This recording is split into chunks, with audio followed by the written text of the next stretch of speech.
Praise lord. 26వ కీర్తన మొదటి వచనం.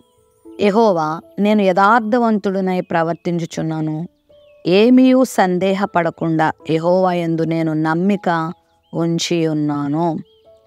దావీదు తన జీవితంలో యథార్థతను ప్రేమించాడు.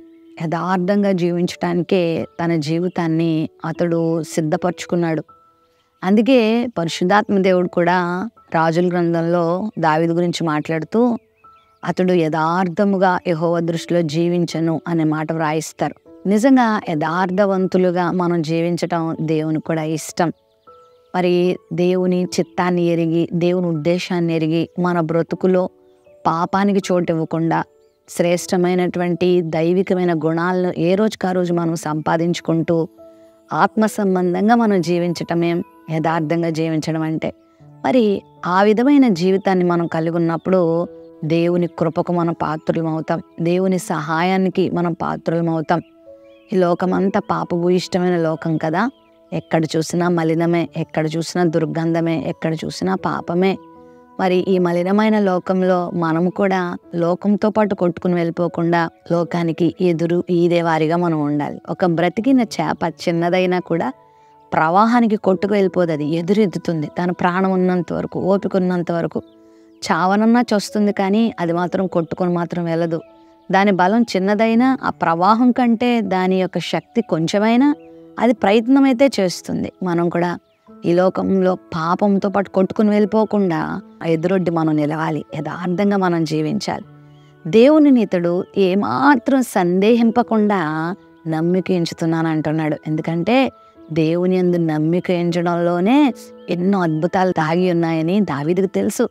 దేవుని యందు నమ్మిక ఎంచడంలో అతడు ఎన్నో ఆశీర్వాదాలు పొందుకుంటాడని దావీదుకు తెలుసు. అందుకే అతని జీవితంలో సందేహానికి చోటు ఇవ్వలేదు. కొన్నిసార్లు దేవుని మనం నమ్మేటప్పుడు, వెంబడించేటప్పుడు చాలా సందేహాలు మనకు వస్తాయి.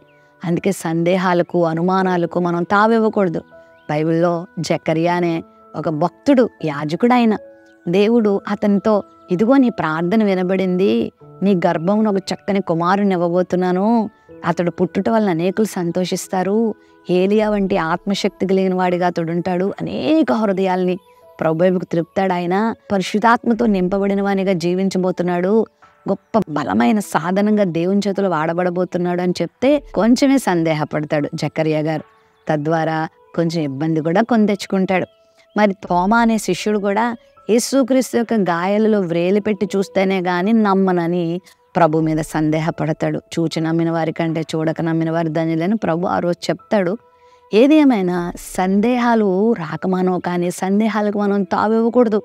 నువ్వు దేని విషయంలో సందేహపడు, కానీ నీ దేవుని నమ్మే విషయంలో సందేహపడనవసరం లేదు. ఆయన ఉన్నాడు, ఆయన జీవము కలిగిన వాడు. నీ పాపముల కొరకు ఆయన ఈ లోకానికి దిగి వచ్చాడు, పరిశుద్ధునిగా జీవించాడు, మానవాళి కొరకు ఆయన చేయాల్సిన త్యాగమంతా చేశాడు, పరలోకాన్ని సిద్ధపరిచాడు. ఈ భూమి మీద జీవించే కొద్ది కాలంలో ఆయన మనకు సహాయం చేయడంతో పాటుగా నిత్య రాజ్యంలో మనకు అద్భుతమైన చోటును ఆయన సిద్ధపరిచాడు.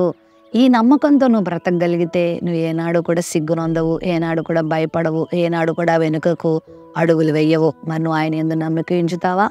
ఆయన యందు నమ్మిక ఉంచిన వారు ఎవ్వరూ నష్టపోయిన సందర్భాలు లేవండి. దావీదు తన జీవితంలో తన బలాన్ని నమ్ముకోలేదు, తన అందాన్ని నమ్ముకోలేదు, తన ఉద్యోగాన్ని నమ్ముకోలేదు, తనతో ఉన్న మనుషుల్ని నమ్ముకోలేదు, కొడుకుల్ని, భార్యల్ని, బంధుమిత్రుల్ని, స్నేహితుల్ని, ఎవరి మీద అతడు అచంచల విశ్వాసాన్ని పెట్టుకోలేదు, కానీ దేవుని మీదే పెట్టుకున్నారు. వాళ్ళందరూ అతనికి ఉన్నారు, సైన్యం ఉన్నారు, కిరీటం ఉంది, అధికారం ఉంది, సింహాసనం ఉంది, రాజ్యం ఉంది, రాజ్యాధికారం ఉంది. అవన్నీ ఆయనకున్న వాటిని నమ్ముకోలేదు. కొన్నిసార్లు వాటిని కూడా విడిచిపెట్టి అడవులకు పరిగెత్తాల్సిన పరిస్థితులు కూడా వచ్చాయి. అందరూ తనతో ఉన్నా, అన్నీ తనతో ఉన్నా అవే సర్వస్వం అని దావీదు నమ్ముకోలేదు, కానీ దేవుణ్ణే నమ్ముకున్నాడు. అందుకే దావీదు జీవితం చెక్కు చెదరలేదు. దావీదు జీవితంలో దేవుడు ఆశీర్వదించాడు, తోడై ఉన్నాడు, దావీదును హెచ్చించాడు, దావీదును నడిపించాడు, దావీదును సిగ్గుపరచలేదు. దావీదుకు ఆయన తన శాశ్వత కృపను చూపించాడు. మరి నీకు కూడా దేవుడు చూపిస్తాడు. నమ్ముకో ఆయన్ని. ఒకవేళ నీకు అన్నీ ఉన్నాయా, వాటిని నమ్ముకోవద్దు. ఒకవేళ ఏమీ లేవా, అలా అని కూడా చింతపడద్దు. దేవుని నమ్ముకో. దేవుడు నిన్ను ఎప్పుడు చేయి విడిచిపెట్టడు. ఎవరైనా నిన్ను వేలెత్తి చూపించినప్పుడు నేను నమ్మేది దేవుణ్ణే అని చెప్పు ధైర్యంగా.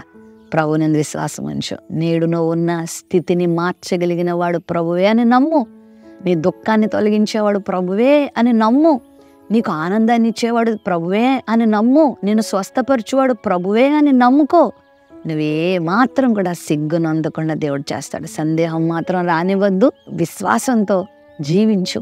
ప్రభువుని గట్టిగా నమ్ముకొని అడుగు ప్రభువుని, ప్రభువా నాకు ఆ విశ్వాసం రాకుండా చెయ్యని ప్రభు మీద ఆధారపడితే దేవుని కార్యాలను చూస్తావు. ప్రేమ నమ్మకం కలిగిన మా తండ్రి, ఏమీ సందేహపడకుండా దావీదు నిన్నే నమ్ముకున్నట్లుగా మేమును ఈ భౌతిక పరిస్థితులు చూసి, ఈ యొక్క లోక పరిస్థితులు చూసి ఎక్కడ కూడా మా విశ్వాసాన్ని చెదిరిపోనివ్వకుండా నిన్నే నమ్ముకొని విశ్వాసంలో ముందుకు సాగుటకు సహాయం చేయి. అపవాది యొక్క అగ్ని బాణములన్నిటినీ ఎదిరించే శక్తిని మీరు మాకు దయచేయండి. నీ వాక్య వాగ్దానాన్ని విన్న నీ బిడ్డల జీవితంలో గొప్ప కార్యాలు జరిగించమని, విశ్వాసాన్ని అధికం చేయమని యేసు నామములో ప్రార్థిస్తున్నాం తండ్రి. ఆమెన్.